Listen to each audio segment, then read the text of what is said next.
Sound test 1 2 1 2. Good afternoon and welcome to Pap Culture's Heritage Day lunch and dinner. You're joining me, Ramba, umfana Ramba. And today, sitya buka Chef Aya and siseliswa ngubani nguBoschendal. Kuzaba mnandi babes. Hlala wena ubukele ngoba silapha namhlanje.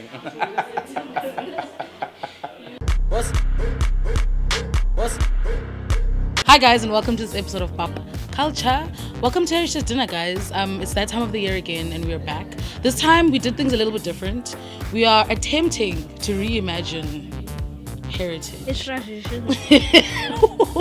We're imagining tradition. We really are, and we partnered with Chef Ayabonga and Boschendal to bring this really, I was about to say eclectic menu, but it was like there's like a 3-tier pap and a lela. That was a celebration of pop culture, because I mean, honestly.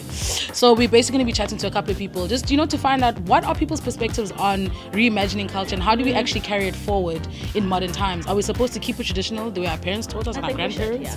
Or are we supposed to evolve with the times? People are going to speak on it, they're going to share their thoughts, and let's see how that goes. Keep watching and important things. Guys, we haven't been back in a long time. I know. Oh my goodness. Bhengi, you see, she's even shaking and punching us in the crunch. We you better keep gone this for like 4 weeks and we don't remember what to do. The worst part is that you guys are going to see that we're in the most incredible house. And then Bongeka shakes the camera in the beginning. You're just embarrassing us at this particular moment in time. I didn't say all of that.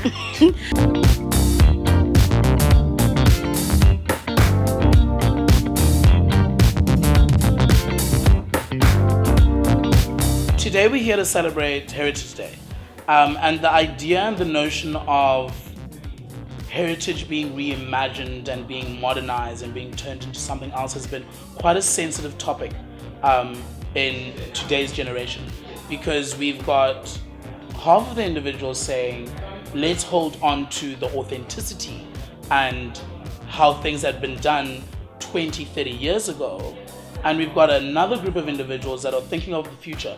And how do we reimagine, how we do things to incorporate the changes that are happening in the world, because we don't live 20-30 years ago.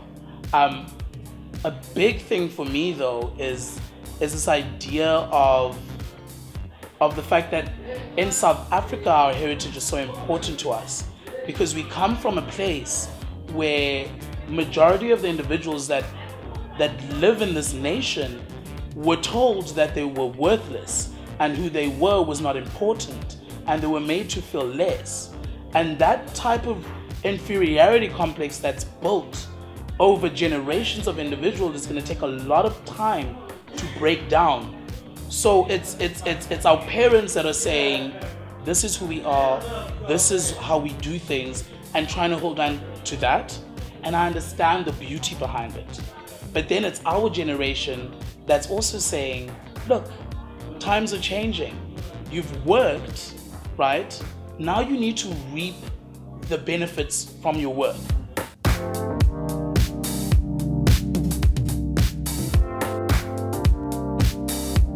So heritage for me has been an exceptionally difficult thing to define down to one thing. And I say this just because I'm not what my mom presents in terms of what heritage should look like, customs or whatever.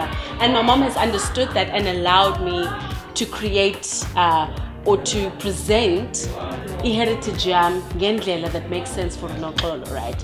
But in the same way, I'm very sentimental about it. So for instance, if I see Dior and they're doing, you know, the dashiki and it's some humdrum, I can tell there was not one black person from the continent, let alone South Africa, who was in that team who does that. It upsets me, right? And then I have this weird conversation with myself, like, but at what point should you be so outraged when and you don't even practice it? Do you own it? Do you know what I mean? So there's constantly that issue that I'm having, and a lot of the time the conversations I have with my friends are, can we lead Micimbi, guys? Can we lead?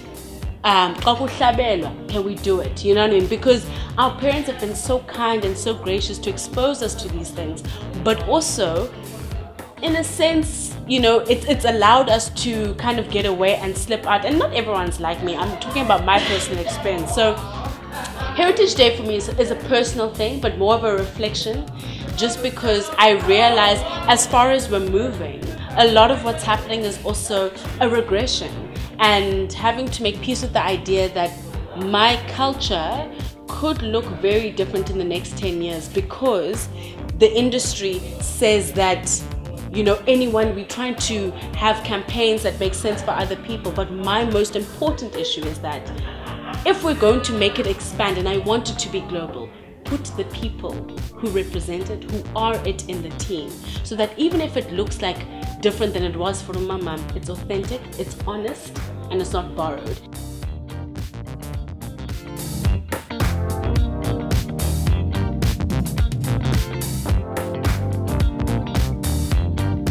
I think if we're talking in terms of heritage, a lot of the communication around heritage tends to lay in the domain of culture, which is far more different because heritage is what you inherit. But I think when you get into a space of what you inherit, it's about what you do with it that creates a bigger impact. And we're living in a time where our heritage is being exposed to us by means of knowledge and information. And some of the things that we've learned is to obviously obey traditions, respect culture and the likes. But with our heritage, I think there's become more room to grow and leverage on what we know and understand in order to equip us with knowledge of what we're going to do once we grow. I think the time of laying comfortably in what we've always known certainly needs to end. What we've known is something that should act as a basis or a foundation that we build on.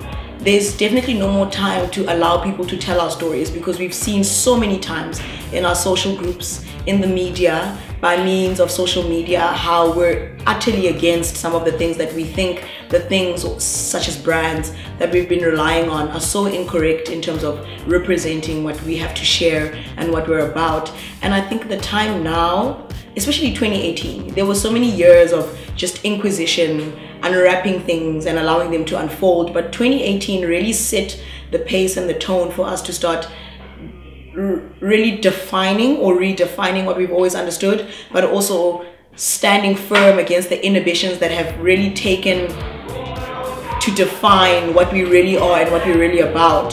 So I think when it comes to heritage and when it comes to what we define ourselves as and what brands have tried to define ourselves as, it's very important that we try and take the rhetoric and make it suit what we want to experience, because a lot of the branding is starting to take the formulation of personalities. They're starting to give themselves human characteristics and human traits, and if we don't help them or take the power or the need or necessitate actually the needs and the stature or the space for them to take on the true characteristics of what we're actually about as people, then we're going to allow them to redefine the heritage that we're trying to pursue. And given the space to really assert ourselves and say what we desire and what we don't desire, I think the time is now to take our inheritance in the form of heritage and really say, this is us and this is not us. The theme today was dress in the attire that you think is your interpretation of what traditional is. And all the women looked incredibly different if you just photograph them from the neck down, but from the head up. It was like 90%? It's like 90%. 90% all had something on their head in some kind of way. So there's something about the doek, covering your hair, things around ceremony, respect, etc., marking an occasion that says, Zotwala, I'm going to wear a crown, however we interpret that. And that might not necessarily be the same interpretation that it had 50 years ago. And am I terrible because I chose to wear pants today, but someone else chose to wear the skirt even though it was a special occasion?